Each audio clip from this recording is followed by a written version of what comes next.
السلام عليكم ورحمة الله وبركاته. قبل شوي اتحدثت صفحة الستيت سبونسر اوف تيروريزم بموقع وزارة الخارجية. طبعا الوزير ماركو روبيو مشكورا قبل شي ساعتين تقريبا صرح انه انا اوفيشلي رسميا امرت بشيل اسم سوريا من الدول الراعية للإرهاب.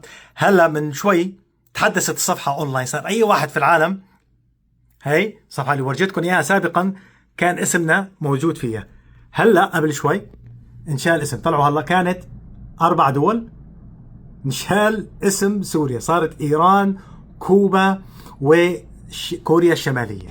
يعني نقدر نقول انه باذن الله كل تقريبا العقوبات اللي بتمنع من الشركات او الدول اللي تتعامل مع سوريا هلا اليوم قانونيا رسميا ما في اي شيء عام على سوريا. لسه في شغلات خاصة على أشخاص على مؤسسات معينة، لكن ما بقى في شيء عام على سوريا. ما بقى في شركة تقول لك والله أنا ما بقدر أتعامل مع سوريا بسبب ما. صارت بقى كلها عبارة عن شغلات خاصة وعبارة عن policies خاصة للشركات أو المؤسسات أو الأنظمة. هذا تغيير كبير وهذا يوم مشهود ويوم عظيم، والحمد لله الله وفقنا بأنه نقدر نشيل هالشغلات عن سوريا.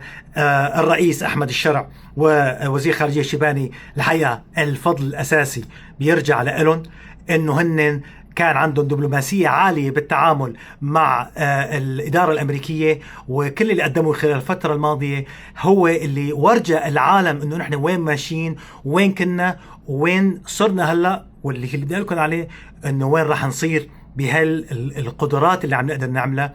ويعطيكم العافية والقادم أجمل.